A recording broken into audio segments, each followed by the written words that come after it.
Kisah Sang Penakluk. Lanjut lagi, jangan lupa like, komen dan share cerita ini ke media sosial yang sahabat punya. Terima kasih. Bab 991-993.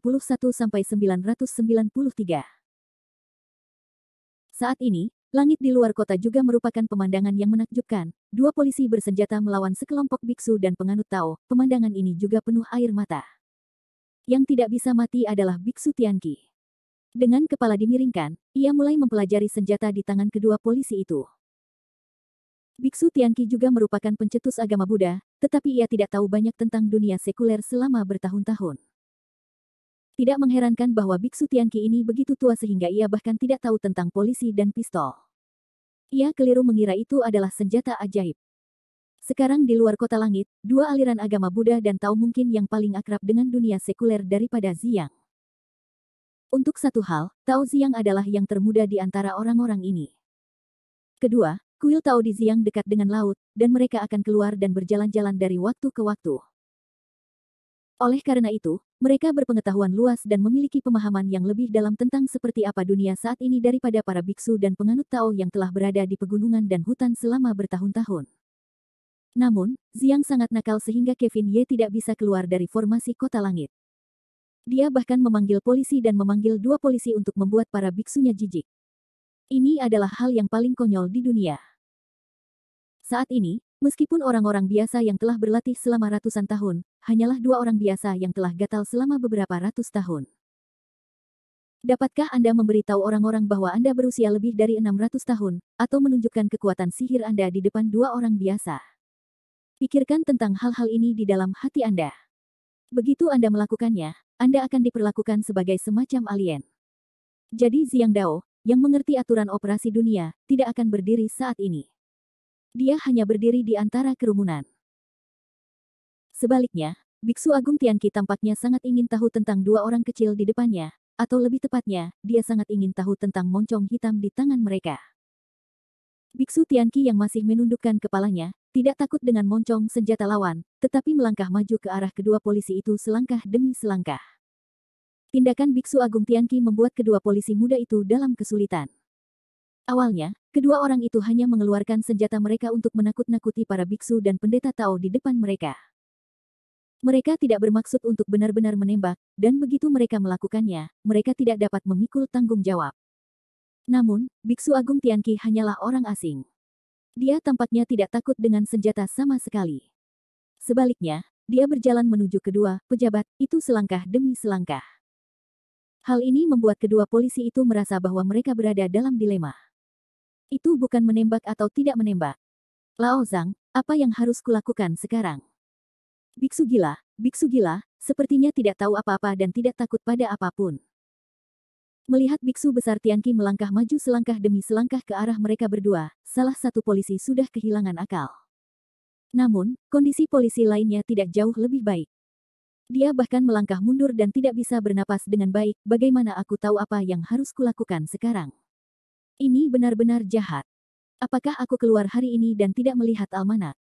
Aku bertemu dengan sekelompok biksu dan penganut Tao yang aneh.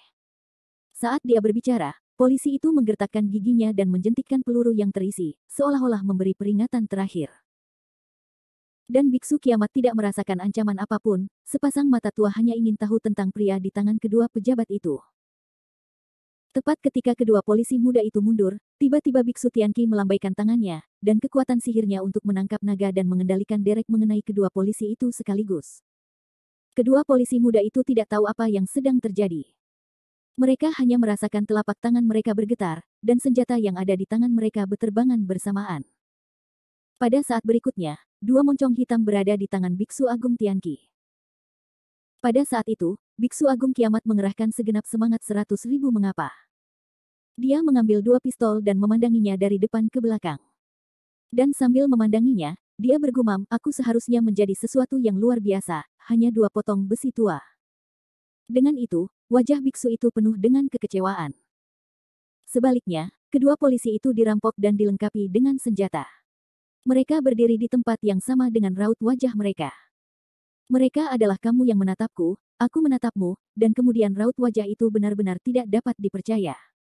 Lao Zhang, apa yang terjadi tadi? Aku tidak tahu. Bagaimanapun, orang biasa adalah orang biasa.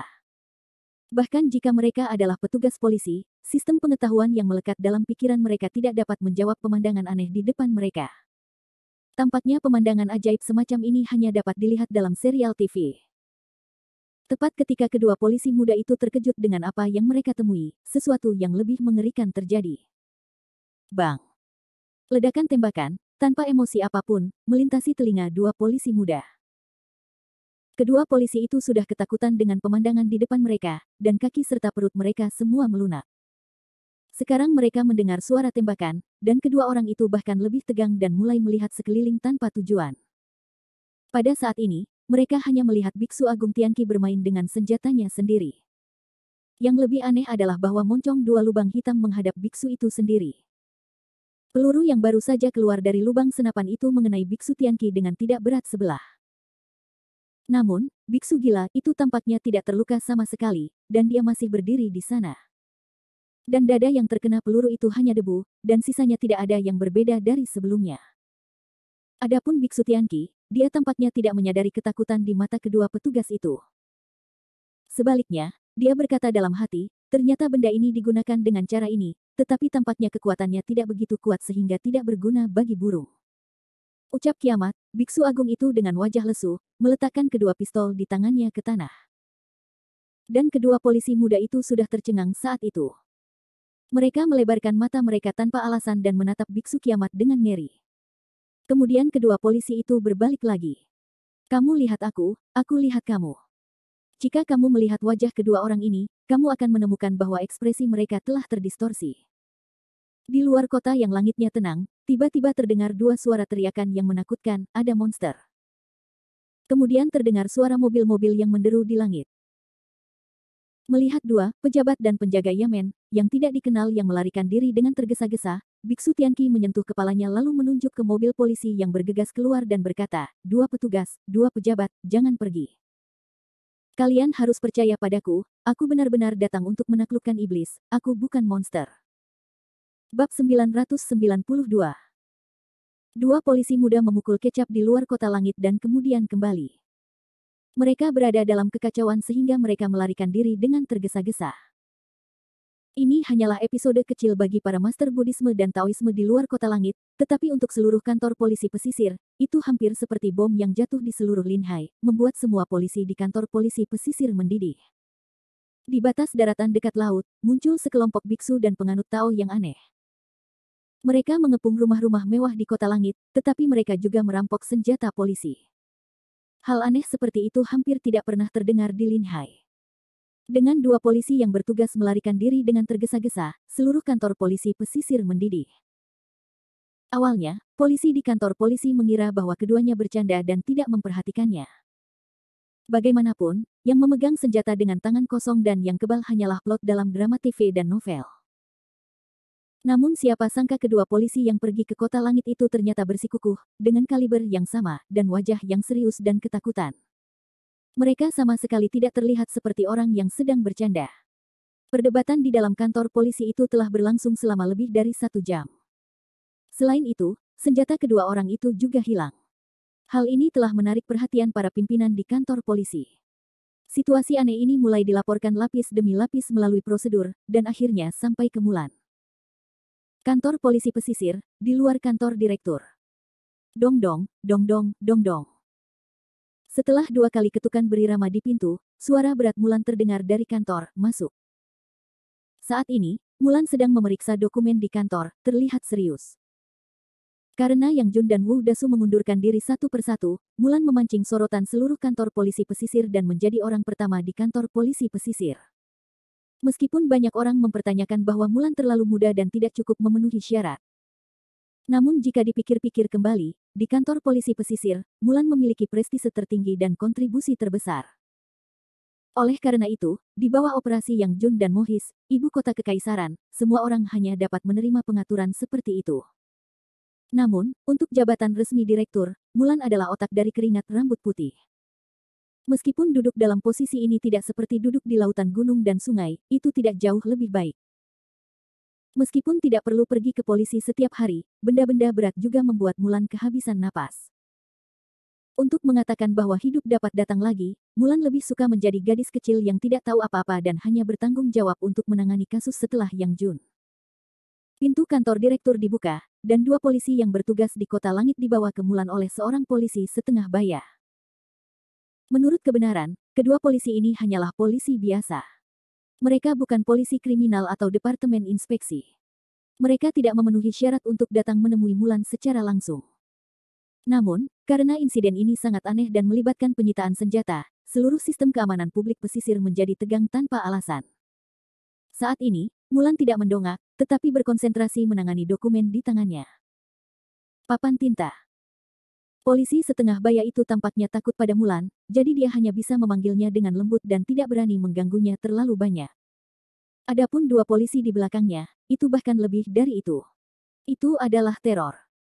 Meskipun gadis di depannya sangat cantik dan muda, dan bahkan terlihat jauh lebih kecil darinya, bagaimanapun, jabatan resminya ada di sana, jadi mereka tidak berani bersikap lancang. Mulan terdiam sejenak, lalu menyingkirkan dokumen di tangannya, dan perlahan mengangkat kepalanya. Pipinya yang cantik kini tampak sedikit tirus. Sepasang mata yang awalnya cekatan juga memperlihatkan ekspresi lelah. Matanya lembut, menatap polisi setengah baya yang berdiri di depannya. Mulan berkata sambil tersenyum, awalnya Kapten Lee. Ada apa dengan Kapten Lee? Sambil berkata, mata Mulan mulai melirik kedua polisi di belakang Kapten Lee. Meskipun Kapten Lee jauh lebih tua dari Mulan, dia tetap menghormati dan takut pada Mulan, direktur muda itu. Bagaimanapun, seorang wanita lajang yang bekerja keras dan bertanggung jawab atas kantor polisi tidak dapat dilakukan oleh semua orang sendirian. Menghadapi pertanyaan Mulan, Kapten Lee berkata sambil tersenyum, Biro Tinta, memang ada yang salah. Awalnya, saya tidak berani mengganggu Biro Tenaga Kerja dan Tinta, tetapi... Tanpa menunggu Kapten Lee selesai, Mulan berkata sambil tersenyum, Kapten Lee, kita sudah menjadi rekan lama selama bertahun-tahun. Anda tidak perlu bersikap begitu sopan. Anda dapat memberitahu saya apa yang terjadi. Meskipun Mulan sekarang menjadi direktur jenderal, dia masih sangat ceria dan tidak memiliki terlalu banyak liku-liku.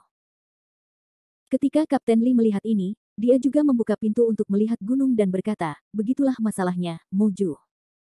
Baru saja kami menerima tanggapan dari dua rekan polisi dari Departemen Jaga. Mereka mengatakan bahwa ada beberapa biksu dan penganut Tao yang aneh di area villa kota dekat laut dan langit. Para biksu dan penganut Tao ini tidak hanya gila dalam kata-kata, tetapi juga tampaknya kebal. Mereka merampok senjata dua polisi yang sedang bertugas. Lihat ini. Penjambretan polisi dengan senjata api belum pernah terjadi di Linhai, tetapi saat ini, fokus Mulan bukan pada penjambretan senjata api, tetapi pada 4 kata Kota Langit. Kota Langit saat ini hampir menjadi tabu di hati Mulan. Ketika berbicara tentang Kota Langit, hal pertama yang terpikir oleh Mulan adalah Kevin Ye. Kota Langit. Setelah ragu sejenak, mata Mulan langsung tertuju pada dua polisi di belakang Kapten Lee. Namun saat ini, ekspresi ketiga orang ini sangat aneh. Bagaimanapun, itu sangat misterius sehingga bahkan mereka tidak dapat mempercayainya. Jadi saat ini, mereka takut Mulan akan mencibir dan tidak mempercayai apa yang mereka katakan. Namun, reaksi Mulan tidak seperti yang mereka harapkan, tetapi wajah tenang terhadap dua polisi sipil di belakang Kapten Lee, apakah kalian berdua bertugas di Kota Langit?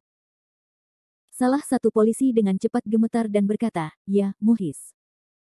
Kami berdua baru pergi melihatnya setelah menerima telepon dari polisi di Kota Langit. Awalnya, kami pikir itu adalah lelucon oleh anak-anak dari keluarga mana, tetapi kami tidak menyangka bahwa villa itu dikelilingi oleh pendeta Tao dan pendeta. Polisi itu memberitahu Mulan tentang tugas kedua orang itu secara rinci, dan memperhatikan wajah Mulan saat mengatakannya, karena takut Mulan tidak akan mempercayainya. Namun, ekspresi Mulan hampir tidak berubah. Dari awal hingga akhir, Mulan berkata dengan tenang, villa yang kamu kunjungi seharusnya adalah villa di puncak Kota Langit, di sisi kanan villa. Dua polisi segera saling memandang, tatapan aneh ke arah Mulan, berkata, ya, kantormu, bagaimana kamu tahu? Mulan tidak menjawab kata-kata kedua orang ini, tetapi berkata dengan suara rendah, baiklah, aku tahu. Kamu keluar dulu. Aku akan menyelesaikan masalah ini. Kapten Lee dan dua polisi yang kembali dari tugas di Kota Langit mendengar kata-kata Mulan dan saling memandang, tidak tahu mengapa. Namun, karena Mulan berkata demikian, mereka tidak punya pilihan selain menjawab dan keluar dari kantor Mulan. Ketika pintu kantor terkunci lagi, wajah Mulan menunjukkan ledakan kemarahan, dan berbisik, sialan, Kevin Ye, kamu yang membuat masalah lagi. Meskipun dia tahu itu adalah Kevin Ye, Mulan tidak punya cara. Setelah terdiam lama, Mulan mencubit alisnya dan berkata, sakit kepala, sakit kepala. Sambil berkata, Mulan mengambil ponsel di samping meja dan memutar nomor telepon. Halo, Saudara Jun, ini Mulan. Bab 993. Mulan sebelumnya tidak tahu tentang keberadaan orang-orang ini. Mulan baru memiliki pemahaman umum tentang orang-orang ini setelah bertemu Kevin Ye dan mendengarkan Yang Jun. Namun, pemahaman Mulan tentang seni bela diri masih setetes air di lautan, tetapi dalam benaknya, dia secara alami telah mendefinisikan kelompok orang ini sebagai manusia yang tidak termasuk dalam kategori dunia ini. Oleh karena itu, ketika dia bertemu Kevin Ye dan kota langitnya, serta para biksu dan penganut Tao yang disebut gila, Mulan menganggap seni bela diri sebagai sekelompok monster manusia pada awalnya. Meskipun sebagai direktur Departemen Kepolisian, Mulan tidak pernah menangani masalah seperti itu, jadi dia hanya dapat memanggil Yang Jun untuk meminta bantuan. Yang Jun saat ini masih berada di Linhai, tetapi identitasnya bukan lagi seorang polisi. Sebelum pergi, Charlie Qin memberi Yang Jun identitas individu, yaitu Direktur Kantor Pedang Biru di Linhai. Meskipun tidak ada pedang biru di tangan Yang Jun, dapat dikatakan bahwa gelar direktur hanyalah komandan kosong, tetapi pangkatnya sama sekali tidak rendah. Ketika menerima telepon dari Mulan, Yang Jun awalnya ingin mengolok-olok Mulan. Namun, di ujung telepon, Yang Jun langsung mengerutkan kening dan tidak mengatakan apa-apa. Dia hanya berkata, tunggu aku akan segera ke sana. Dari uraian Mulan, Yang Jun merasakan ketegangan dan situasi yang tidak terkendali. Lagi pula, begitu biksu dan Tao disebutkan dalam kategori seni bela diri, itu bukan hal yang biasa. Sambil berteriak dan memarahi Kevin Ye, orang ini benar-benar akan membuat masalah untuk dirinya sendiri, tetapi Yang Jun tetap pergi ke kota langit secepat mungkin. Saat ini, kota langit telah dikepung oleh para ahli agama Buddha dan Tao. Meskipun orang-orang ini tidak memiliki niat untuk terus menyerang, anehnya sekelompok biksu dan Tao mengepung villa Kevin Ye di kota langit. Berdiri di luar tembok kota langit, Biksu Tianqi merasa semakin gelisah. Ketidaksabaran Biksu Tianqi tidak berasal dari hal lain, tetapi dari kekuatan sihir kuat yang baru saja mekar di kota langit. Mana berdarah dengan sedikit aroma mawar telah menjadi ancaman besar bagi Biksu Agung Tianqi. Di kota langit saat ini, Biksu Agung Guang Tianqi mengetahui tentang 6 senjata ajaib dengan kekuatan yang tak tertandingi, serta Demon Zun, seorang master dari alam puncak Tianyuan. Sekarang ada seorang master dari alam puncak Tianyuan di kota langit. Kekuatan sekuat itu tidak terbatas pada formasi. Bahkan jika mereka bergegas keluar, mereka akan takut. Saya khawatir itu di luar kendali orang-orang yang hadir. Kekhawatiran biksu besar Tianqi tidak sepenuhnya tidak masuk akal. Sekarang apalagi biksu Tianqi, bahkan 3 penguasa Gunung Putuo, biksu Qibao, dan Daozong mulai khawatir dan takut. Saat ini, meskipun tampaknya Kevin Ye, iblis besar di kota langit, dikepung oleh orang-orang Buddha dan Taoisme, sebenarnya, mereka hanyalah daging yang dikirim ke mulut orang-orang. Begitu mereka mau, mereka dapat segera keluar dan membunuh mereka semua. Sambil memegang alu, biksu besar Tianqi mulai mundur lagi. Amitabha. Di gerbang kota langit, yang telah lama sunyi, biksu Tianqi tiba-tiba memanggil nama Buddha, yang menarik perhatian semua orang. Tiba-tiba, tidak peduli biksu 7 harta, guru belas kasih, atau King Feng, Tianmen dan Taiyin dari Daozong, hampir semua melangkah maju dan mengelilingi biksu Tianqi, menunggu kata-kata pemimpin penundukan iblis dan setan. Biksu Tianqi menyapu matanya dan menyapu semua orang. Kemudian dia berkata dengan suara lembut, setiap orang dari 2 aliran Buddha dan Taoisme pasti telah melihat cahaya keemasan di rumah ini. Kekuatan-kekuatan sihir ini setidaknya seorang ahli di puncak Tianyuan. Dan menurut pendapat saya, ini bukan cara menghormati iblis. Tampaknya ada harimau yang berjongkok, naga yang bersembunyi di rumah ini, sekarang situasi mengepung dan menekan iblis jahat Kevin Ye telah mencapai situasi batas waktu. Rekan-rekan, jika kita menunggu 2 master Tianyuan teratas di rumah ini untuk membunuh, bahkan jika kita dapat menahannya, kita akan menderita banyak korban. Kata-kata Biksu Agung Tianqi tampak mengkhawatirkan dan ingin memaksa orang-orang ini untuk mundur. Biksu 7 harta kehilangan semua senjata ajaibnya, dan dia jelas tidak mau pergi saat ini.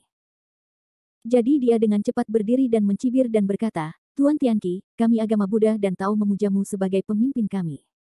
Menurut situasinya, Apa yang diinginkan Tuan? Niat awal kiamat adalah meminta Biksu Tujuh Harta untuk mengusulkan mundur sendiri, tetapi dia tidak menyangka bahwa Biksu Tujuh Harta begitu tegas sehingga dia memberikan kata-katanya sendiri lagi dan menutup mulutnya. Biksu Agung Tianqi tidak berdaya dan malu untuk mengusulkan untuk mundur sendiri. Dia hanya bisa berkata, menurut pendapatku, kita hanya punya dua cara. Yang pertama adalah mengumpulkan semua kekuatan yang ada untuk menyerang rumah ini. Dan Kevin Ye, iblis di rumah ini, akan bertarung untuk mendapatkan jaring. Bagaimana dengan cara kedua? Sebenarnya, dari sudut pandang Taiyin Sanren, dia tidak ingin menghabiskannya di luar kota langit. Lagi pula, apa yang Mao Shan lakukan dengan dirinya sendiri? Tidak seperti kembali ke gerbang gunungku sendiri dan menjadi guru yang baik. Biksu Agung Tianqi sedikit tertegun. Dia tidak berani mengatakan bahwa dia akan mundur. Dia hanya berkata, untuk cara kedua, kita hanya bisa mundur sementara. Kita belum cukup siap untuk menaklukkan Kevin Ye, tetapi pihak lain sudah cukup banyak melakukan. Situasi ini sangat tidak menguntungkan bagi kita. Menurut pendapatku, sebaiknya kita menjauh dari tepi jurang, lalu memanggil sekte Buddha dan Taoisme lainnya, dan kembali lagi. Saat kita datang, iblis Kevin Ye tidak berjaga-jaga, dan tidak ada guru seperti Demon Zun yang bisa membantu kita. Namun, kita bisa mengumpulkan lebih banyak murid dari sekte yang sama. Saat kekuatan kedua belah pihak melemah, kita akan bisa menangkap iblis Kevin Ye dalam satu gerakan. Aku tidak tahu apa pendapat rekan-rekanmu tentang itu. Kata-kata Biksu Agung Tianqi memang indah, tetapi semua orang tahu bahwa ini hanyalah kata-kata untuk menunda-nunda. Aku khawatir tidak akan ada hari untuk kembali. Namun, untuk gagasan bahwa Biksu Agung Tianqi ingin mundur, sebenarnya, lebih dari separuh orang yang hadir setuju dengannya. Aku khawatir hanya ada dua orang yang tidak setuju. Yang satu adalah pendeta Tao Qingsu dari Mao Shan, dan yang satunya lagi adalah Biksu Tujuh Harta dari Kuil Lanruo. Saat ini, pendeta Tao Qingsu mulai merasa cemas ketika dia melihat semua orang mulai mundur. Namun, senioritasnya terlalu rendah, dan dia tidak punya hak untuk berbicara, jadi dia hanya bisa melakukan sesuatu dengan tergesa-gesa. Pada saat yang sama, dia mengedipkan mata pada Biksu Tujuh Harta yang tidak jauh dari situ. Namun, ketika kelompok penganut Buddha dan Tao sedang berjalan-jalan, dua suara di langit tiba-tiba meledak di antara kerumunan. Amitabha. Amitabha. Aku tidak menyangka bahwa dunia bawah begitu ramai. Sungguh menakjubkan melihat begitu banyak penganut Buddha dan Tao. Buddha Tianbao, sepertinya kita sedang mencari tempat yang tepat. Ini seharusnya menjadi tempat di mana iblis Kevin Ye berada. Ayo turun ke kepala awan dan melihatnya. Apa yang dikatakan saudara Xuan Chen masuk akal. Tolong. Buddha, tolong.